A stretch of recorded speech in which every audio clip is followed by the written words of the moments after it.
Desde el sur, explorando el cosmos. El programa que hacemos desde Argentina para todos los amantes de la ciencia de habla hispana.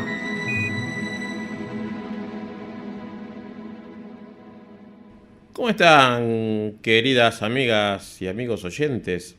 Como todos los meses nos reencontramos en otra emisión de Desde el Sur, explorando el cosmos, el programa número 525 en estos más de 15 años de actividad ininterrumpida, en donde les tratamos de informar sobre noticias relacionadas con todo lo que tiene que ver con la astronomía, las ciencias del espacio y la ciencia en general. Desde Buenos Aires, Argentina, les saludamos como siempre Daniel Migueles y Ricardo Sánchez.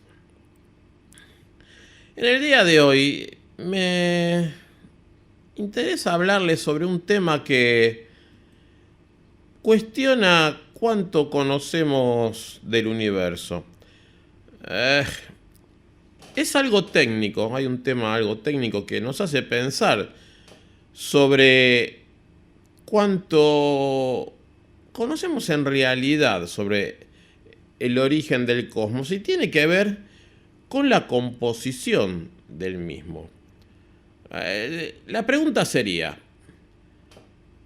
¿por qué vemos que las estrellas más antiguas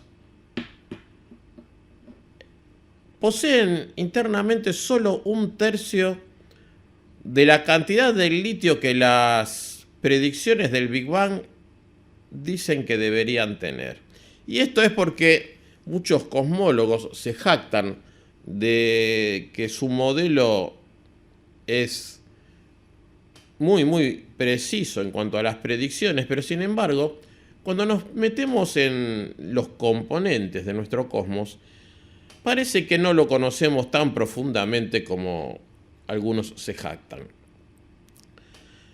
La creación del universo puede parecer un tema imposible de estudiar. Después de todo, según lo descubierto por la nave espacial Planck, el Big Bang, que fue ese extraordinariamente brillante evento que dio origen a nuestro cosmos, ocurrió aproximadamente hace unos 13.800 millones de años. Pero hoy vemos signos de este espectáculo de fuegos artificiales primitivos en el universo cercano, porque por un lado, la mayoría de las galaxias se alejan rápidamente de la nuestra, y por el otro, el resplandor del Big Bang impregna el espacio.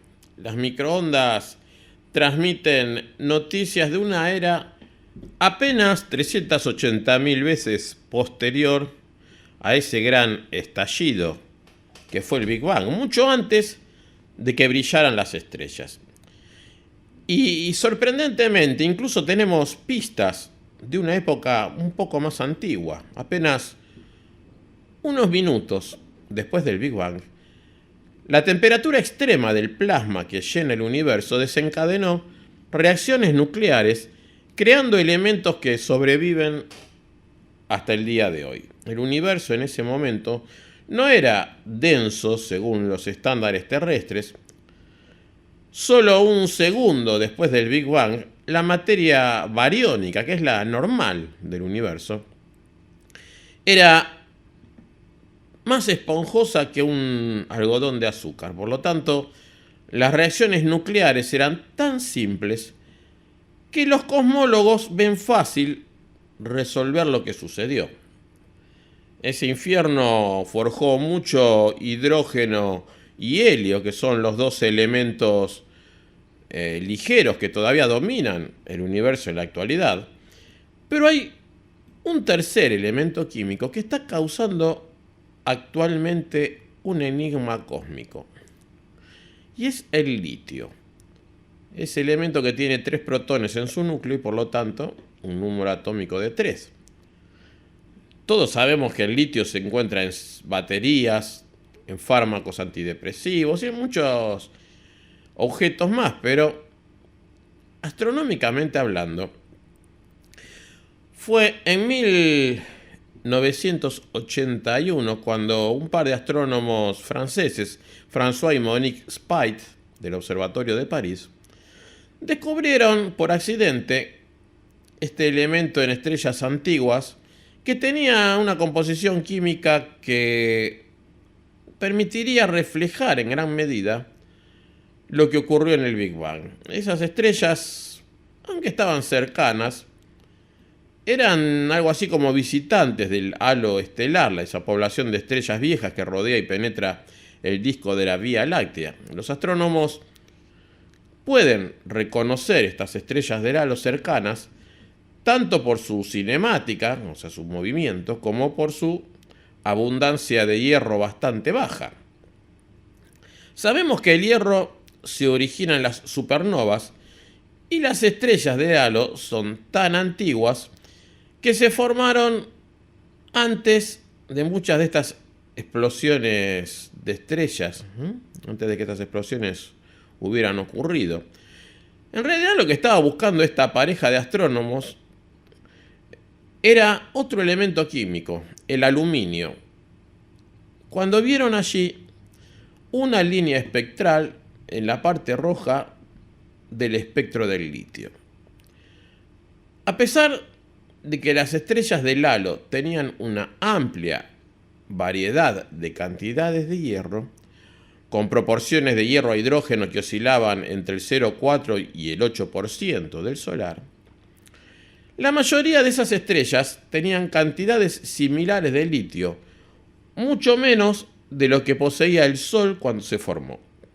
Y ese nivel uniforme de litio, que ahora se llama meseta de Reinkorn, sugirió que el litio provino directamente del Big Bang, en lugar de haberse acumulado durante el tiempo cósmico a medida que una generación tras otras de estrellas morían y enriquecían su entorno.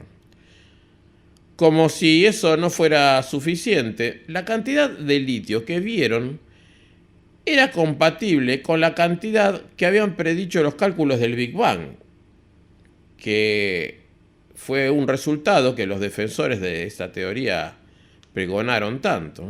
Ese era un campo que en los años 80 y 90 estaba, como dije antes, afectado por un poco de triunfalismo, ¿no? Con orgullo se decía, la nucleosíntesis del Big Bang funciona, y cualquiera que no esté de acuerdo con eso debe ser un idiota.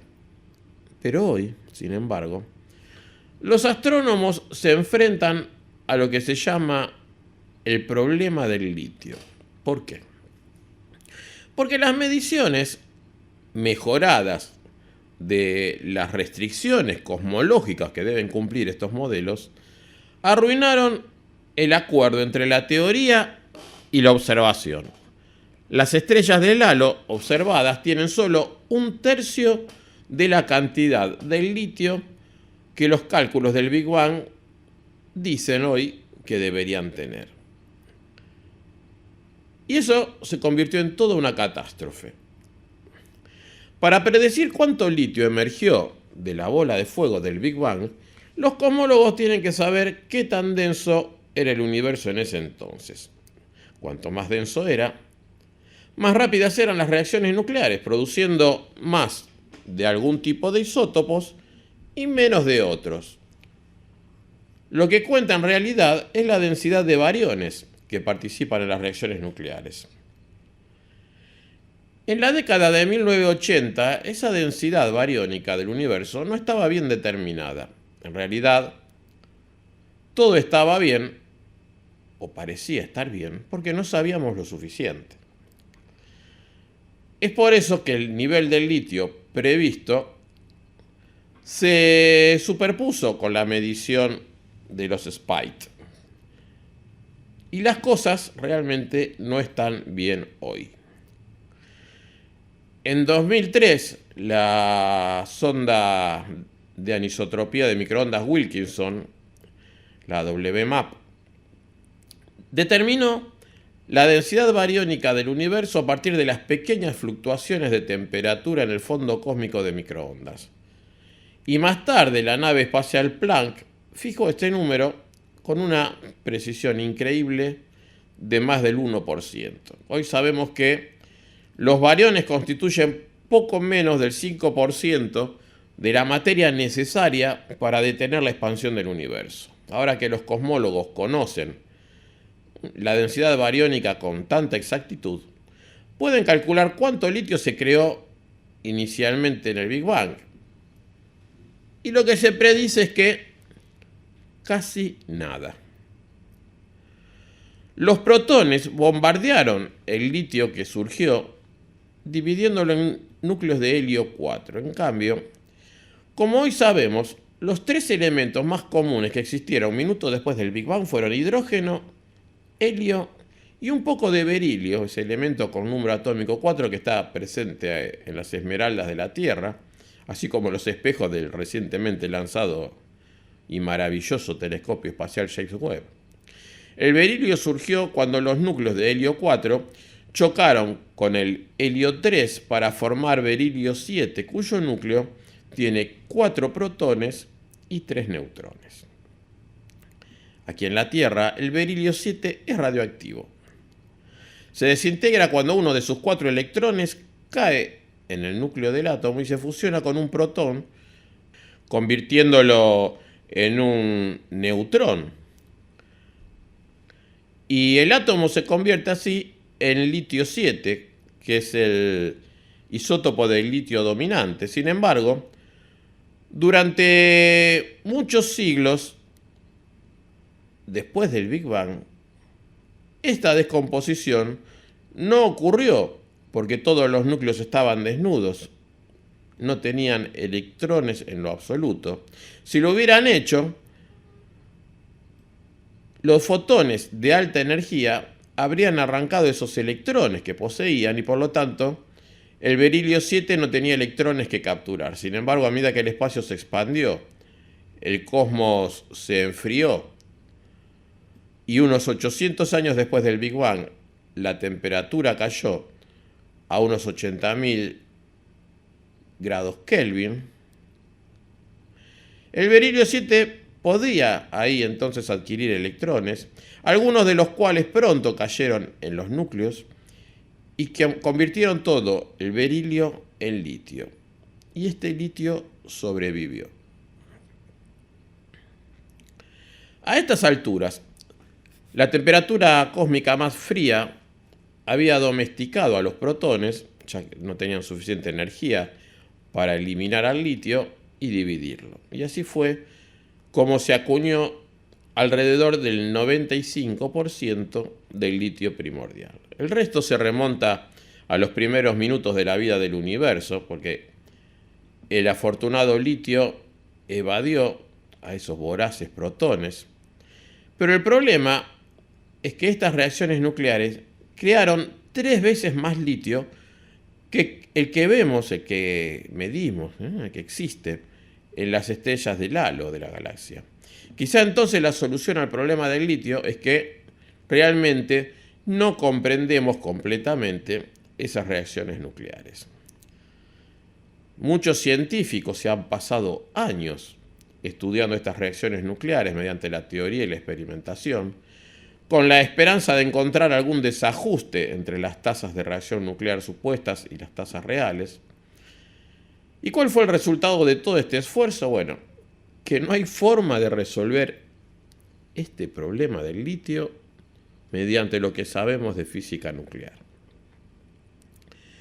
Las tasas de reacción nuclear ahora se conocen tan bien que las predicciones son sólidas y confirman que el Big Bang produjo 3 veces más litio que el que albergan las estrellas del halo.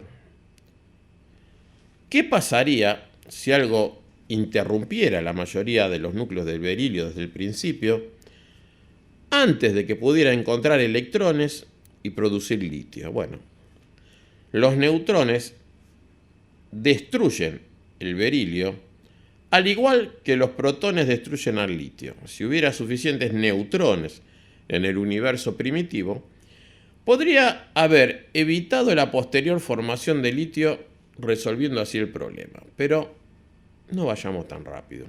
El universo primitivo tenía muchos más protones que neutrones. Si hubiera tenido más neutrones de lo que pensábamos, esos neutrones habrían producido demasiado de otro producto primordial, el deuterio. y el deuterio, que es hidrógeno 2, un isótopo pesado del elemento más ligero. El núcleo de deuterio tiene un protón y un neutrón. Y aunque es menos común que el hidrógeno 1, el deuterio no es raro, es casi tan abundante como el hierro, que es el 9º elemento más común en el cosmos moderno. Cada vez que bebemos agua estamos ingiriendo no solo el agua tal como la conocemos, sino también un poco de deuterio, pero el deuterio es delicado. De hecho, el Sol crea este isótopo cada segundo, pero lo aniquila un segundo después, convirtiéndolo en helio 3. Casi todo el deuterio en la Tierra y en el espacio surgió justo después del Big Bang, cuando los protones se convirtieron en neutrones. El isótopo sobrevivió a este infierno primordial solo porque el universo se expandió y se enfrió, cerrando las reacciones nucleares antes de que se pudiera destruir el deuterio. La abundancia de deuterio primordial revela la densidad de bariones del universo, porque dice que cuanto más denso es, menos deuterio hay, porque las reacciones nucleares habrían eliminado más del isótopo, así que por lo tanto, los astrónomos se sintieron motivados a encontrar deuterio en el espacio, y es lo que hicieron por primera vez en la década de 1970. Pero esas primeras medidas no representaban necesariamente la cantidad original de deuterio en el universo. Para saber eso, los astrónomos tuvieron que observar un entorno más limpio, más prístino. Y la opción obvia, las estrellas del halo, no funcionarían porque ya aniquilaron el isótopo que se quema fácilmente.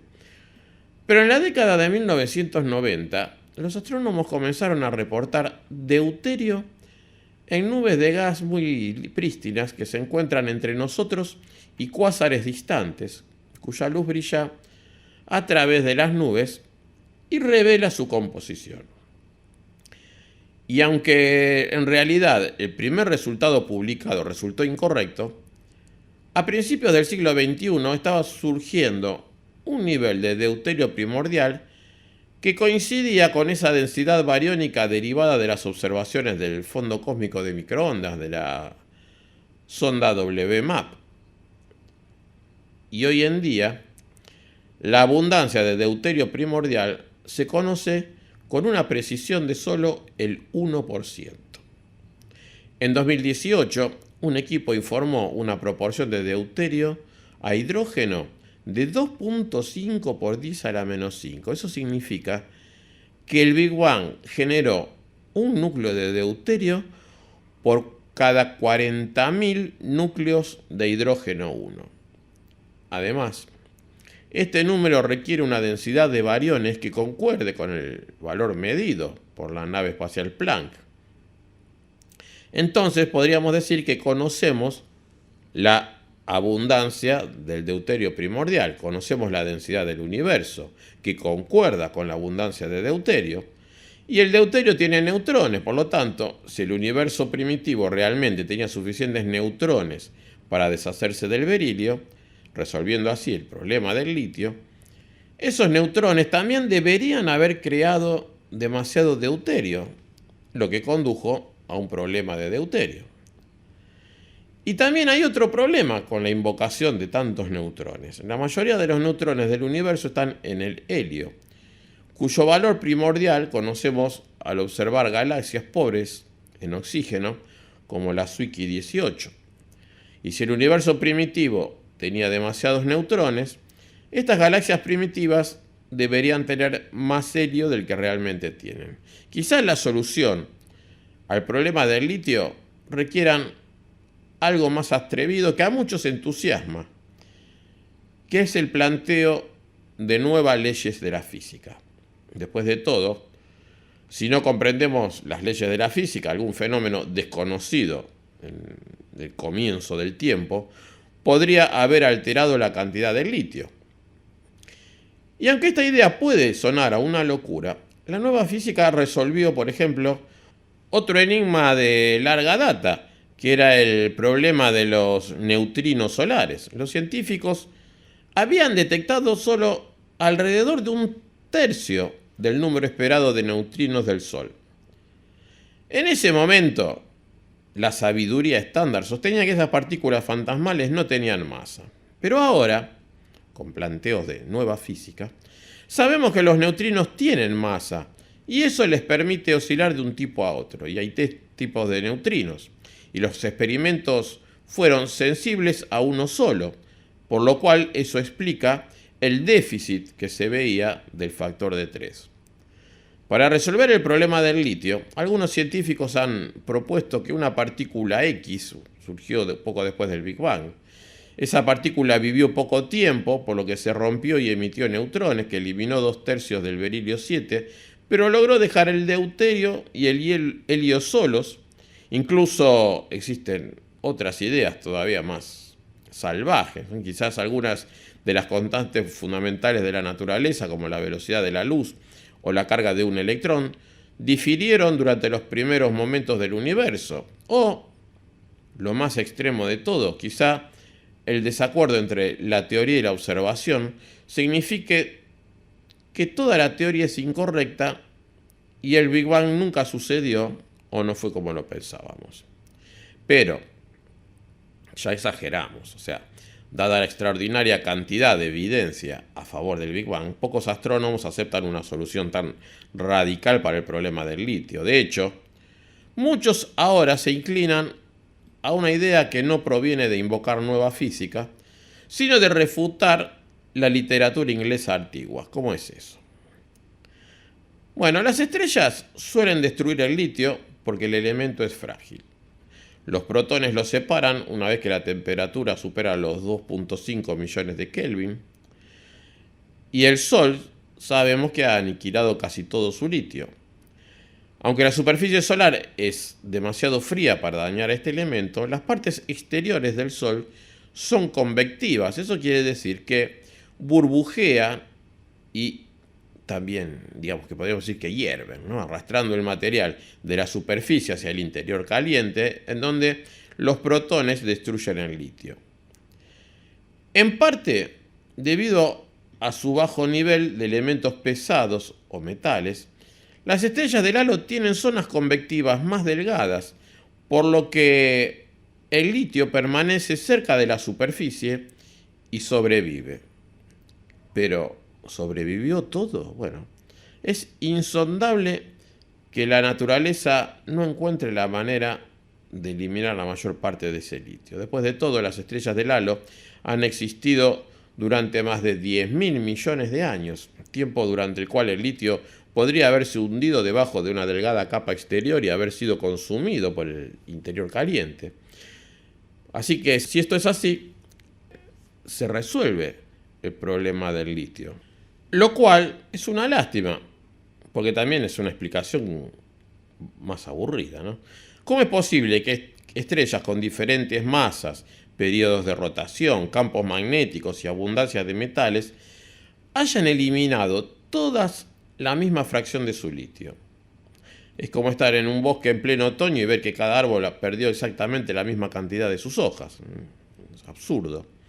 Pero en los últimos años, sin embargo, los astrónomos han encontrado evidencias de que algunas estrellas del halo destruyen su litio. En particular, han descubierto que esas raras estrellas del halo con poca abundancia de hierro, tan prístinas en su composición que los investigadores esperarían que reflejaran mejor la composición del Big Bang, a menudo tienen niveles de litio muy por debajo de lo que predice esa meseta que observaron la pareja Spite. Los astrónomos llamaron a este fenómeno algo así como el derretimiento de la meseta. Estas estrellas del halo extremo claramente han encontrado una manera de borrar la mayor parte de su litio. Y si lo han hecho, también podrían hacerlo todas las estrellas del halo, lo que significa que no podemos asumir que esa meseta que observamos es una huella de las reacciones nucleares del Big Bang. La realidad es que al día de hoy, aunque sabemos mucho más que hace un par de décadas atrás, el problema del litio sigue siendo un problema. Nadie tiene muy claro cómo se resuelve Y hay que seguir estudiando las estrellas más primitivas, las más difíciles de observar, para ver si sacamos alguna conclusión que coincida más cercanamente con las teorías que abundan hoy en día, o si realmente desconocemos algo en la naturaleza que no nos permite encontrar una explicación adecuada.